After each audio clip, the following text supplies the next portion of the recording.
1200-ലധികം വർഷം പഴക്കമുണ്ടെന്ന് കണക്കാക്കുന്ന ക്ഷേത്ര സങ്കേതം ഒരിക്കലും വിശ്വാസത്തിൻ്റെയും ആരാധനയുടെയും ഇടം മാത്രമല്ല, അത് ആസ്വദിക്കേണ്ട ചരിത്രം കൂടിയാണ്. പൊതുവെ അക്ഷരപ്രേമികളുടെയും കലാകാരന്മാരുടെയും ഇഷ്ടസ്ഥലമായാണ് മൂകാംബിക ക്ഷേത്രം അറിയപ്പെടുന്നത്. ഇവിടുത്തെ സരസ്വതി മണ്ഡപത്തിൽ ഇരുന്ന് അക്ഷരം കുറിക്കാനും കലാപരിപാടികൾക്കായി അരങ്ങ് കുറിക്കാനും എത്തുന്നവർ ചില്ലറയല്ല. എന്നാൽ മനസ്സിൽ തോന്നുമ്പോൾ എത്താൻ കഴിയുന്നൊരു സ്ഥലമല്ല മൂകാംബിക ക്ഷേത്രം എന്നൊരു ഐതിഹ്യം കൂടി ക്ഷേത്രത്തെ സംബന്ധിച്ചിട്ടുണ്ട്. എത്രയൊക്കെ ആസൂത്രണം ചെയ്താലും ക്ഷേത്രത്തിൽ എത്തണമെങ്കിൽ ദൈവാനുഗ്രഹം കൂടി വേണമെന്നാണ് വിശ്വാസികളുടെ പക്ഷം. ഭൂരിപക്ഷം പേരും അതിൻ്റെ അനുഭവസ്ഥരാണ്.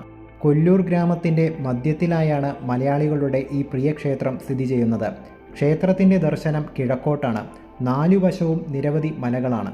ഒരുപാട് ഐതിഹ്യങ്ങൾ പറഞ്ഞു കേട്ട് ഈ ക്ഷേത്ര സന്നിധിയിൽ എത്തിയപ്പോൾ എൻ്റെ മനസ്സിലും ഭക്തി നിറഞ്ഞു.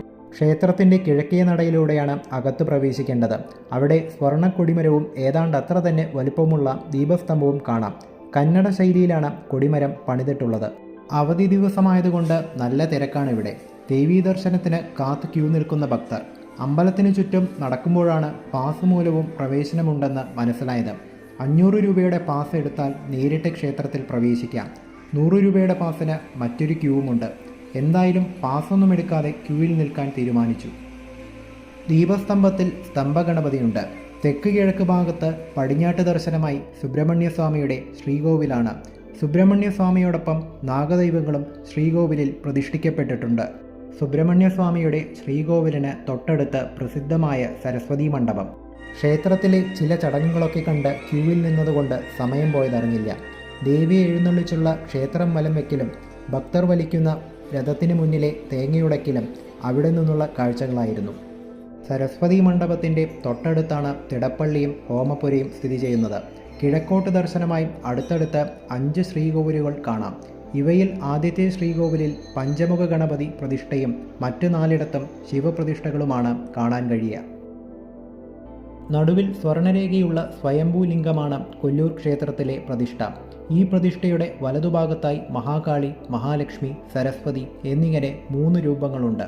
ഇടതുവശത്ത് ത്രിമൂർത്തികൾ സ്ഥിതി ചെയ്യുന്നു എന്നാണ് സങ്കല്പം. സ്വയംഭൂലിംഗത്തിന് പിറകിലായി ആദിശങ്കരനാൽ പ്രതിഷ്ഠിക്കപ്പെട്ട ശംഖുചക്ര ഗദാധാരിയായ പഞ്ചലോഹ നിർമ്മിതമായ ദേവീ വിഗ്രഹവുമുണ്ട്. ദേവീ പ്രതിഷ്ഠയ്ക്ക് പുറമെ പഞ്ചമുഖ ഗണപതി, സുബ്രഹ്മണ്യൻ, ഹനുമാൻ, മഹാവിഷ്ണു, വീരഭദ്രൻ എന്നീ ഉപദേവതകളും നാലമ്പലത്തിനുള്ളിൽ പ്രതിഷ്ഠിക്കപ്പെട്ടിരിക്കുന്നു. വടക്ക് ഭാഗത്ത് ദേവസ്വം ഓഫീസുകളും വഴിപാട് കൗണ്ടറുകളുമാണ്. വടക്ക് കിഴക്ക് ഭാഗത്ത് പടിഞ്ഞാട്ട് ദർശനമായി ദക്ഷാന്തകനായ വീരഭദ്രൻ കുടികൊള്ളുന്നു. ദേവിയുടെ അംഗരക്ഷകനായാണ് ഇവിടെ വീരഭദ്രൻ്റെ സങ്കല്പം. ഉത്സവകാലം ഒഴിച്ചുള്ള സമയങ്ങളിൽ ഇവിടെയാണ് രഥങ്ങൾ സൂക്ഷിച്ചു വയ്ക്കുക. കുടജാദ്രി മലകളിൽ നിന്ന് ഉദ്ഭവിച്ച ക്ഷേത്രത്തിന് സമീപത്തുകൂടെ ഒഴുകുന്ന പുണ്യനദിയാണ് സൗപർണിക. ക്ഷേത്രത്തിൽ പോകുന്നതിന് മുൻപ് സൗപർണികയിൽ കുളിക്കണമെന്നത് നിർബന്ധമായും ഭക്തർ പാലിക്കുന്ന അനുഷ്ഠാനമാണ്.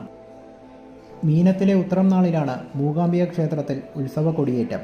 9 നാളാണ് ഉത്സവം. നവരാത്രിയാണ് മറ്റൊരു പ്രധാന വിശേഷ സമയം. മൂകാംബിക ക്ഷേത്രത്തിൽ ഒന്നുപോയി തൊഴുതു വരാം എന്ന് കരുതുന്നത് തെറ്റാണ്. ഉദയാസ്തമയ പൂജകൾ തൊഴണമെന്നാണ് വിശ്വാസം. ഇടയ്ക്ക് വിശ്രമിക്കാനും വേണമെങ്കിൽ ഒരു ദിവസം തങ്ങാനുമുള്ള എല്ലാ സൗകര്യങ്ങളും ക്ഷേത്രത്തിൻ്റെ പരിസരത്ത് തന്നെയുണ്ട്. മംഗലാപുരത്തു നിന്നും ഏതാണ്ട് 130 കിലോമീറ്റർ അകലെയാണ് മൂകാംബിക ക്ഷേത്രം സ്ഥിതി ചെയ്യുന്നത്. ഉടുപ്പിയിൽ നിന്ന് 80 കിലോമീറ്ററും ബൈന്ദൂർ എന്ന സ്ഥലത്തെ റെയിൽവേ സ്റ്റേഷനാണ് ഏറ്റവും അടുത്തുള്ള സ്റ്റേഷൻ.